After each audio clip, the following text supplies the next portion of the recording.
이사야 43장 1절 말씀을 봉독하겠습니다. 야곱아, 너를 창조하신 여호와께서 지금 말씀하시느라. 이스라엘아, 너를 지으신 이가 말씀하시느니라. 너는 두려워하지 말라. 내가 너를 구속하였고 내가 너를 지명하여 불렀나니 너는 내 것이라. 아멘. 아멘. 네, 감사합니다. 저는 어제 지금 토요일마다 저희가 청년부 예배를 드리고 있는데요. 어제 오후 4시에 청년부 예배를 함께 드린 후에 평상시와 다르게 조금 특별한 시간을 가졌습니다. 평상시는 청년부 예배 드리면은 이제 셀별로 모여서 말씀과 삶을 나누는 시간을 가지는데, 어제는 청년 예배실 우리 청소를 우리가 함께 하자라고 해서 청년들하고 청소를 했었어요. 그래서 의자를 다 치우고 청소기로 먼지를 또 빨아들이고, 또 바닥에 보니까 이렇게 오래돼서 막 거무튀튀한 이런 자국들이 있는 거예요. 락스를 뿌려가지고 막 닦고 하면서 오랜만에 땀을 막 흘리고 깨끗해진 예배실을 보면서 청년들하고 얘기를 했어요. 너무 뿌듯하지 않냐, 너무 감사하다. 그리고 이제 또 고생을 땀을 흘렸으니 청년들 밥을 먹여야 될 거 아니에요.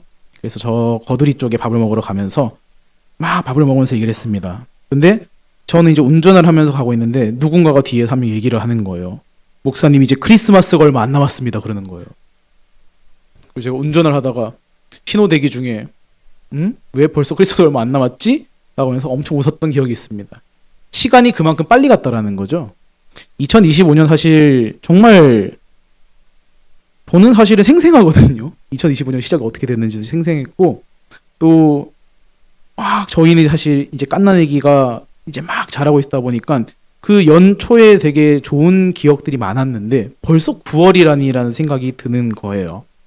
근데 실제로 그렇습니다. 정말 이제 크리스마스가 3달밖에 안 남았고요. 오늘 기준으로 수능, 지금 이제 고3 친구들 수능 시험을 앞두고 있는 날짜는 벌써 53일밖에 안 남았더라고요. 그래서 이제 정말 아이들이 초조해하고 두려워하고 불안해하는 시기가 되었던 것을 느끼게 되었습니다. 고3 친구들과도 얘기를 해보니까, 목사님, 제가 수시로 대학을 가긴 하지만 불안합니다. 제가 목표로 한 대학들 잘 갈 수 있을지도 모르겠고, 또 어떤 친구는 지원한 학교가 하나도 안 되면 어떡하나라는 막 두려움도 있는 거예요. 그래서 제가 얘기 늘 했거든요. 대학은 네 인생의 전부가 아니고 네 인생의 전부는 하나님이다. 그래서 제가 이렇게 얘기를 막 하면서 이제 아이들과 막 보내고 이렇게 하는 시간을 가졌던 거예요. 근데 새해를 시작하실 때를 한번 떠올려 보세요. 2025년이 벌써 9월이지만 2025년 처음을 시작하실 때에 어느 누구도 난 걱정 가득한 한 해를 보내야지, 나는 염려로 가득 찬 한 해를 보내야지를 생각하는 사람 아무도 없습니다. 그렇죠? 다 많은 것들을 기대하게 되는 시간이고 자신감 있게 시작하는 시간이 새해인데요. 9월을 지나오는 지금 돌아보면은 사실은 우리의 현실은 그 기대와 소망을 많이 이룬 것보다는 내 현실에 치여다니면서 막 불안하고 염려가 가득 몰려오는 것을 많이 느끼는 것 같다라는 거죠. 저 또한 뭐 다를 바가 없이 사실 비슷한 상황과 또 현실 가운데 살아가는 것 같습니다. 그런데 이런 우리 안에 있는 많은 불안과 두려움들, 또 절망감 같은 경우들도 해결책을 찾고 싶은데 그 해결책이 잘 안 보이는 거예요. 그게 모든 인생의 삶 아니겠습니까? 근데 세상은 늘 얘기합니다. 그거 돈으로 돼. 그러니까 돈을 많이 벌어야지. 이게 지금 세상 논리잖아요. 근데 우리는 사실 알지 않습니까? 실제로 세상 가운데 돈으로 안 되는 것이 얼마나 많아. 사실 그래서 우리는 위로를 얻는 것 같아. 저같이 돈 없는 사람은 그게 사실이 아니고 진리가 아니면 불안하고 막 열등감에 차오를 것 같고, 그렇지만 정말 세상은 돈이 다가 아니다라는 것을 우리가 시간이 가면 갈수록 느끼는 것이기 때문에 참 감사하다라는 거죠. 오늘 본문인 이사야서 말씀은 사실 너무 유명한 말씀입니다. 그렇죠?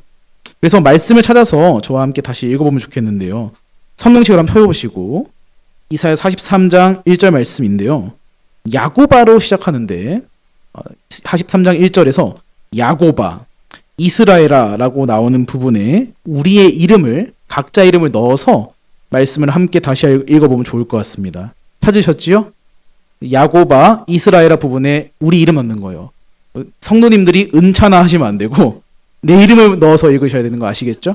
자, 우리 1절 내 이름을 넣어서 함께 읽겠습니다. 시작. 은차나 너를 창조하신 여호와께서 지금 말씀하시느니라. 은찬아 너를 지으신 이가 말씀하시느니라. 너는 두려워하지 말라. 내가 너를 구속하였고 내가 너를 지명하여 불렀나니 너는 내 것이라. 아멘. 세상을 살아가는 우리는요, 이 은혜의 말씀이 있지만 말씀과 하나님의 모습이 보이지 않기 때문에 사실 이걸 쉽게 뒤편에 놓아버릴 때가 참 많은 걸 사실 늘 느끼며 살아갑니다. 그러다 보니까 우리는 세상 가운데 사실은 대부분 눈에 보이는 특별히 사람에 대해서도 많이 신경을 써요. 많은 사람들과 관계, 우정, 친분을 막 쌓아갑니다. 그리고 또 사실 그것이 실제로 우리 삶 가운데 유익으로 다가오는 경우도 많죠. 근데 순탄할 때는 관계가 견고하고 문제가 없어요. 좋아요. 근데 실체가 드러나는 때는 언제예요? 어려움에 빠졌을 때. 문제가 생겼을 때 내가 그렇게 믿고 의지하던 사람이 변하는 게 한순간임을 사실 저보다 우리 성도님들 더 많이 느끼지 않으셨을까 싶습니다. 내가 어려움에 닥쳤을 때 사람은 날 외면할 수 있고 사람은 날 배신도 할 수 있다는 거예요. 그런데 시간이 지나가면 갈수록 그리스도인님이 참 그리스도인으로 살아가는 것이 참 감사한 것은 그럴 때에 절대 변치 않는 단 한 분이 계신 거예요. 누구죠? 우리 하나님이신. 그 하나님께서 오늘 우리 가운데 말씀을 주신 거예요. 누구야? 너를 창조하신 여호와 하나님께서 말씀하시느니라 하고 바로 본론에 꺼내지 않으세요. 다시 한번 부르세요. 이제 야곱아 부르셨다가 이제는 이스라엘아라고 부르세요. 너를 지으신 이가 말씀하시느니라. 너는 두려워하지 말라. 야곱과 이스라엘, 이 의미를 아세요? 야곱은 발꿈치를 꼭 붙잡던 자였잖아. 이름의 뜻이 실제로 그렇습니다. 근데 야곱이 은혜를 받고 하나님의 천사와 씨름을 한 다음에 환도뼈가 어긋났어요. 불편해졌어요. 그 뒤에 받은 이름이 뭐예요? 이스라엘이에요. 은혜 받고 바뀌기 전에 야곱아, 은혜 받고 불편하지만 바뀐 이스라엘아. 똑같은 사람이지만 하나님은 모든 그 존재에게 두 번 말씀하세요. 내가 말할 거야 라고 말씀하시는데 그 내용이 너는 두려워하지 말라. 내가 너를 구속하였고 내가 너를 콕 찝어서 지명하여 불렀나니 너는 내 것이라 라고 말하는 거예요. 이 약속이 얼마나 크고 감사한지 저는 이 놀라운 감격이 우리 성도님들 가운데 날마다 커지시기를 축복합니다. 그리고 특별히 주님의 날 귀한 예배의 자리 가운데 나와 오전에도 예배를 드리고 오후 시간 가운데 다시금 예배를 모여서 함께 예배를 사모하는 여러분들 가운데 더 크게 누려지시기를 예수님의 이름으로 축복합니다. 그 하나님께서 우리에게 말씀하세요. 너는 내 것이다. You are mine 이라고 하시는 거예요. 근데 이 이사야 43장의 은혜는요. 사실 1절보다 2절, 3절, 4절, 5절, 6절, 7절까지가 엄청나게 큰 은혜의 이야기거든요. 2절 한번 보시겠어요? 2절 제가 읽어드릴 텐데 그 은혜의 약속을 살펴볼 겁니다. 2절 말씀 읽어드릴게요. 내가 물 가운데로 지나갈 때에 내가 너와 함께할 것이라. 강을 건널 때에 물이 너를 침몰하지 못할 것이며 내가 불 가운데로 지날 때에 타지도 아니할 것이요 불꽃이 너를 사르지도 못하리니. 이 은혜의 이야기 좀 다가오시나요? 하나님은 모든 인생을 물과 불 속에서도 가운데서도 지키신다라는 거예요. 저희가 특별히 지금 9월을 맞아서 정말 강릉 지역에 물 때문에 얼마나 어려움이 생겼는지 잘 아시잖아요. 저도 사실은 뭐 이렇게 자연재해를 많이 보긴 했지만 가뭄 때문에 또 막 이렇게 제한급수가 걸리고 이런 경우는 사실 저는 많이는 못 봤던 것 같아요. 근데 물이 부족해서 제한급수를 겪는 이 강릉에 계신 목사님의 얘기를 들었더니 아 이게 참 정말 이게 현실이구나 싶은 얘기, 마음이 확 드는 거예요. 강릉에 있는 아파트 지역에 이제 단수를 하게 되고 몇 시간만 딱 물이 나오게 되니까 어떻게 되냐면 애들이 학교를 가야 되고 유치원에 가야 되고 또 사모님은 막 어디 나가셔야 되고 목사님도 나가셔야 되고 하는데 씻는 게 어떻게 돼요? 전쟁이에요. 4명이 씻어야 되는데 물 나오는 시간은 딱 30분? 뭐 40분? 이렇게밖에 안 된다고 하더라고요. 그러니까 전날에 욕조에 물을 받아놓는 게 일상이 되고 그 물 가지고 바가지로 정말 소중하게 물을 하면서 옛날 같으면 씻으면서 막 장난도 치고 싶어하는 아들, 딸에게 목사님이 안 돼, 지금 진짜 물이 없어라고 하지만 얘들이 애기거든요. 그럼 그걸 알아요, 몰라요? 몰라요. 그러니까 맨날 씻을 때만 되면은 목사님한테 목사님 아들이 얘기하더라는 거예요. 엄마 아빠 너무해. 엄마 아빠 날 안 사랑하나 봐, 이런다는 거예요. 그래서 이야, 목사님 매일매일 지금 그걸 반복하시는 거잖아요. 그러니까 네, 목사님 일상이에요 라고 하는 거예요. 물이 있어도, 물이 너무 많아도 문제가 되고요, 물이 너무 없어도 문제가 되는 거예요. 물이 많으면 홍수잖아요. 근데 물이 없으니까 가뭄의 문제가 생겨요. 불도 사실 우리 올 초였던 걸로 기억합니다. 산불이 막 꺼지지 않아서 우리 함께 기도도 하고 그랬었잖아요. 물과 불은 모든 이 지구 인류 가운데 사실 눈에 가장 잘 보이는, 우리를 골치 썩게 하고 두렵게 하고 어렵게 하는 그 요소입니다. 근데 하나님께서는 콕 집어서 얘기를 하신 거예요. 네가 물 가운데로 지날 때에도 내가 너와 함께 할 것이라. 그리고 내가 강을 건널 때에도 그 물이 범람할까 하는 두려움이 생기실지 모르겠지만 하나님께서는 그 물이 너를 침몰하지 못하도록 하겠다라고 말씀하시는 거예요. 그리고 활활 타오르는 불 가운데로 지날 때에 타지도 아니할 것이요 불꽃이 너를 사르지도 못할 것이야 라고 말씀하시는 거 아니겠습니까? 저는 사실은 이 2절 말씀 보면서 성경 가운데에 딱 두 가지 얘기 떠오르거든 하거든요. 가장 쉽게 떠오르는 얘기는 출애굽의 이스라엘 백성들 아니겠습니까?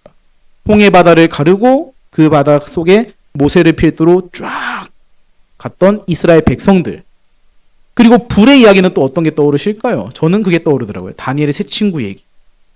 사드락과 메삭과 아벳느고가 느부갓네살의 신상 가운데 절을 안 하니까 풀무불을 7배나 뜨겁게 달궈가지고 그 속에 들어가게 했잖아요. 근데 머리카락 하나도 타지 않는 그 은혜의 역사가 그들 가운데 있지 않습니까? 이 이야기는 분명 성경의 이야기입니다. 그런데 저는 확신합니다. 그 이야기가 성경의 이야기로 끝나는 것이 아닌 우리의 이야기가 되어야 한다라는 거예요. 그리고 내가 믿는, 우리가 믿는 그 하나님께서는 이것을 역사의, 이스라엘 역사의 이야기로 끝나버리는 성경책으로 끝나는 것이 아니라 우리 인생 가운데 가장 필요한, 가장 알맞은 방법으로 분명 예수님의 이야기를 우리 인생 가운데 써나가실 분이신 줄 확신한다라는 거예요. 저는 간절히 소망합니다. 이 두려워하지 말라라는 짧은 한마디일지 모르겠지만 그 은혜가 불과 물 가운데에 우리를 늘 지키시고 인도하신 하나님의 은혜로 우리 삶 가운데에 경험될 수 있기를 예수님의 이름으로 축복합니다. 출애굽 당시에 이스라엘 백성들 한번 잠깐 얘기를 해볼까요? 이스라엘 백성들이 모세를 필두로 그 홍해 바다 앞에 딱 섰어요. 분명 이스라엘 백성들은 홍해 바다 앞에 섰을 때에도요, 사실은 마음속에 그래도 감사함이 원래 존재했어야 됩니다. 왜 그런 줄 아시죠? 애굽 땅에서 오랜 시간 노예로 살았었잖아요. 노예로 살면서 핍박도 당하고 모욕도 당하고 순환도 당했던 그 시기가 있었는데 10가지의 재앙을 거치게 하셔서 탈출하게 하셨잖아요. 이젠 노예가 아니라 자유자로 나오게 하셨는데 이스라엘 백성들 가운데 분명 노래도 있었고 감사도 있었고 찬양도 있었는데 바로 왕이 마음 바꿔가지고 군대를 보내고 우리 앞에는 정말 커다란 홍해가 있고 끝이 안 보이는 홍해가 우리 앞에 있고 사면 초과의 상황이 되는 것 같으니까 감사가 뭐로 바뀌었어요? 불평으로 바뀌어요. 출애굽기 13장 14절에서 14장 13절 14절에서 그래서 하나님께서 모세를 통해 이스라엘 백성들 가운데 말하게 하시는 말씀이 있어요. 제가 말씀 읽어드릴게요. 모세가 백성에게 이르되 너희는 두려워하지 말고 가만히 서서 여호와께서 오늘 너희를 위하여 행하시는 구원을 보라. 너희가 오늘 본 애굽 사람을 영원히 다시 보지 아니하리라. 여호와께서 너희를 위하여 싸우시리니 너희는 가만히 있을지니라. 우리는 세상 가운데 무엇을 해결하기 위해 스스로 노력해야 합니다.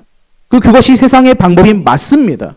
하지만 하나님의 역사 가운데에서 우리가 할 것은요, 내가 무엇인가를 움직이는 게 아니에요. 내가 할 일은 딱 하나예요. 기도하는 것. 기도가 무슨 의미인 줄 아세요? 하나님과 대화 맞죠? 근데 기도는 저는 철저하게 내 자신을 내려놓는 순종과 복종의 행위로도 봐요. 기도를 하면서 내 생각과 뜻을 꺾어 나가는 것. 내가 봤을 땐 여기가 150%길 같아 보여요.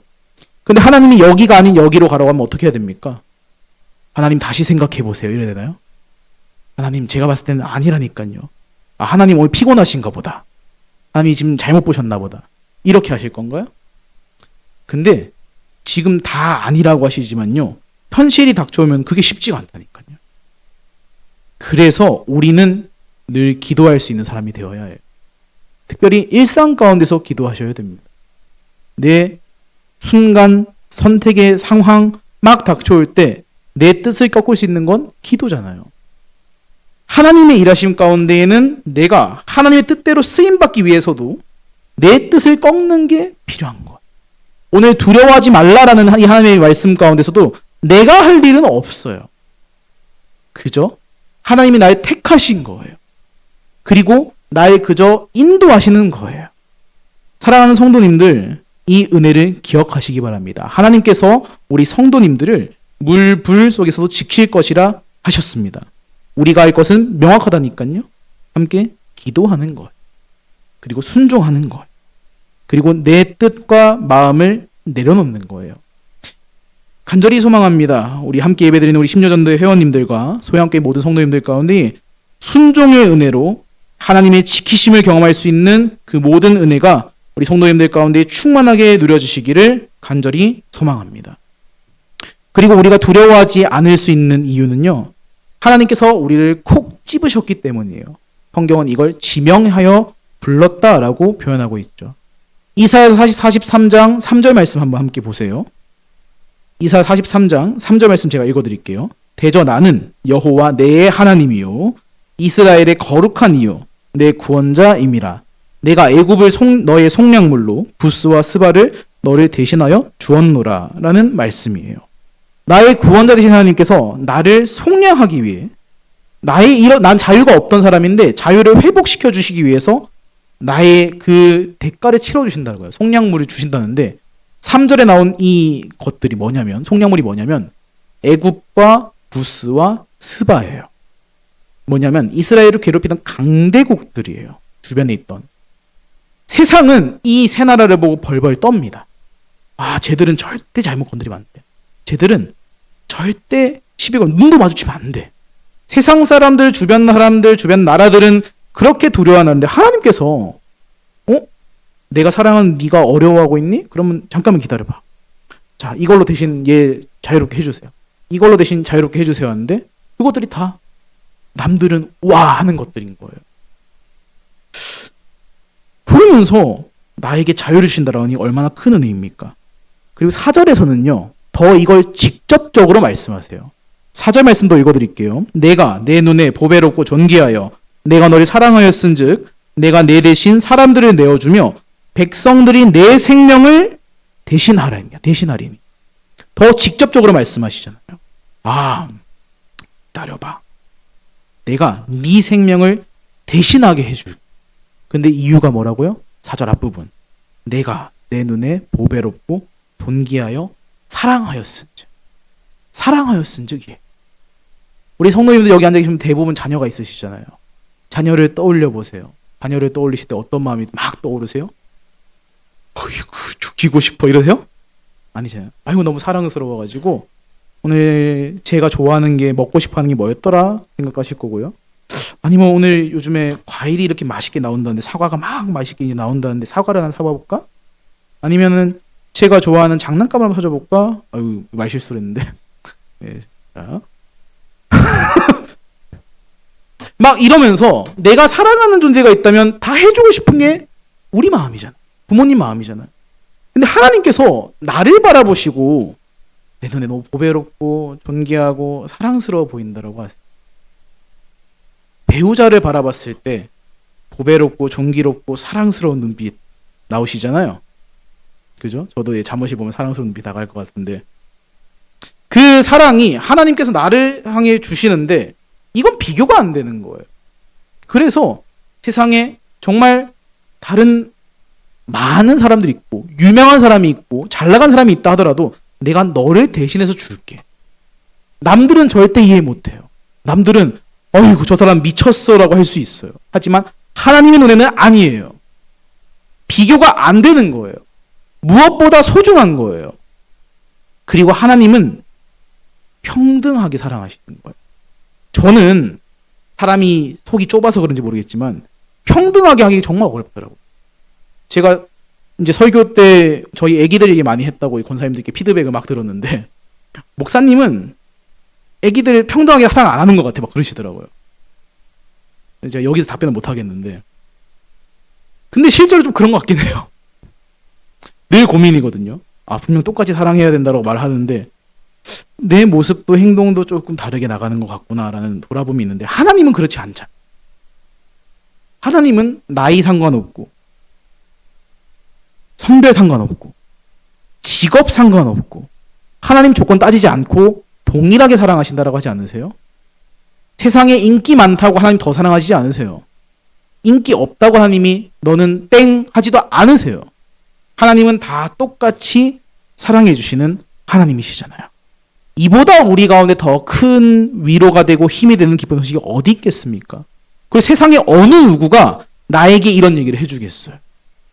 이건 철저하게 우리의 소유자 되신 하나님께서만 나를 봤을 때 나를 보배롭고 존귀하게 보시며 사랑할 수 있다라고 확신해 주시는 거예요. 제가 오늘 오전 예배 드리고 너무 부끄러워가지고 막 좀 피해 다녔는데, 그 얘기 잠깐만 제가 해드리고 말씀 마무리하려고 합니다. 저는 실제로 목사님 모시고 편한 이웃교회를 갔을 때 정말 좀 뭉클했거든요. 옛날이 생각이 났고, 또 목사님 보면서도 목사님 설교 때도 말씀해 주셨지만 저희 아버지 또 보는 느낌도 많이 들어서 굉장히 마음이 좀 뭉클했습니다. 근데 그러면서 감사함도 사실 있었어요.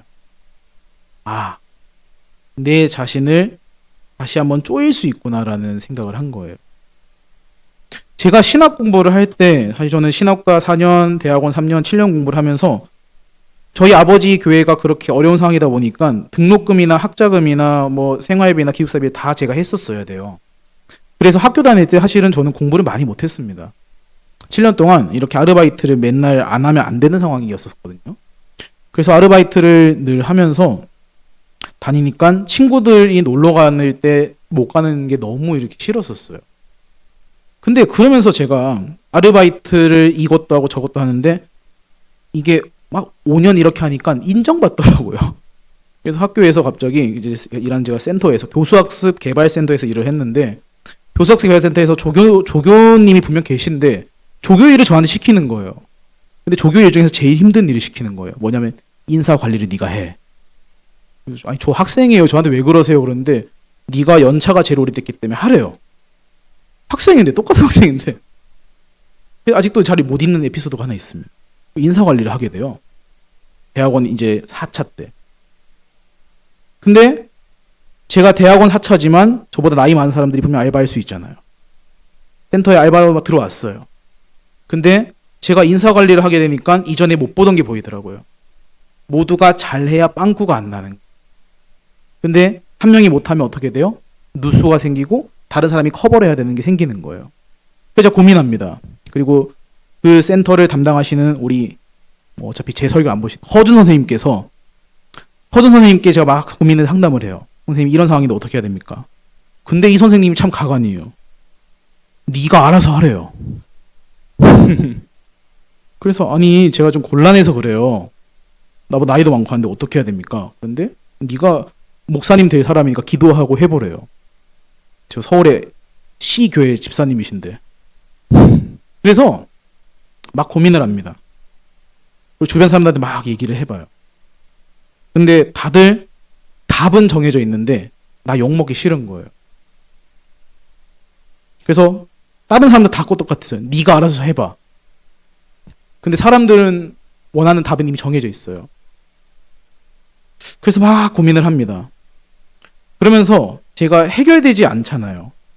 끙끙끙 앓게 되잖아요. 근데 제가 그런 걸 상황을 보면서 기도를 하는데, 사실은 하나님이 제가 신학과 들어가고 신학대원 들어갈 때도 동일하게 주셨던 말씀이 오늘 말씀이었거든요. 두려워하지 말라라는 거였었거든요. 하나님이 그래서 두려워하지 말라라는 말씀을 주시고 제가 좀 담대함을 얻게 하신 후에 그 상황을 지혜롭게 처리를 해요. 물론 제 상황에서 지혜롭기 때문에 그분은 힘들었을지 모르겠습니다. 근데 그런 곤란한 상황이 있을 때 사실 우리는 내 생각을 하게 돼 있거든요. 그러면서 오늘의 말씀을 잊어버리게 돼 있더라고요. 제가 이 얘기를 드리는 이유는 성도님들 가운데도 그러지 않으세요? 내 힘으로 할 수 없는 상황이 생기면 우리는 다시 어렵게 길을 가더라니까요. 아, 이거 어떻게 해야 되나? 지혜로운 사람은 없나? 내가 물어볼 사람 없나? 이렇게 회로가 돌아가요.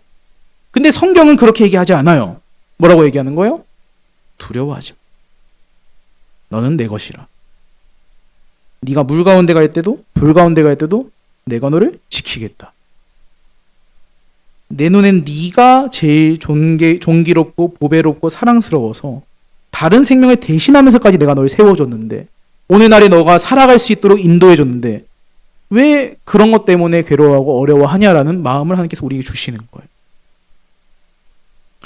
저는 너무너무 소망합니다.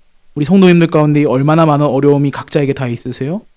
내 힘으로 해결할 수 없는 것들이 참 많으시잖아요. 가족들의 아픔도 있고, 육신의 건강의 문제도 있고, 재정의 문제도 있고, 많은 것들을 해결할 수 없는 문제가 허다한데 우리는 여기서 가장 기본의 길을 잃어버리진 않고 있냐라는 겁니다. 하나님은 우리 가운데 분명 말씀하십니다. 두려워하지 마라. 두려워하지 마라. 내가 너를 구속했다. 두려워하지 마라. 내가 너를 선택했다. 두려워하지 마라. 내가 너를 이렇게 부른다. 라고 하나님은 우리에게 말씀하신 거예요. 간절히 소망합니다. 우리의 인생 가운데에는 호시탐탐 우리를 넘어뜨려 하는 사탄이라는 존재가 늘 있어요. 하지만 그 사탄 가운데에서 나를 쓰러뜨려 하는 사탄의 어떤 시련과 공격 가운데서도 우리를 승리케 하실 우리 주님을 기억하시기를 축복합니다. 그리고 그 하나님이 다름 아닌 내 하나님인 거예요. 내 하나님인 거예요. 이것을 기억하시면서 물 가운데서도 불 가운데서도 우리를 지키시는 하나님을 기억함으로 담대하게 세상 가운데서 승리하시는 우리 모든 성도님 되시기를 예수님의 이름으로 축복합니다. 기도하겠습니다.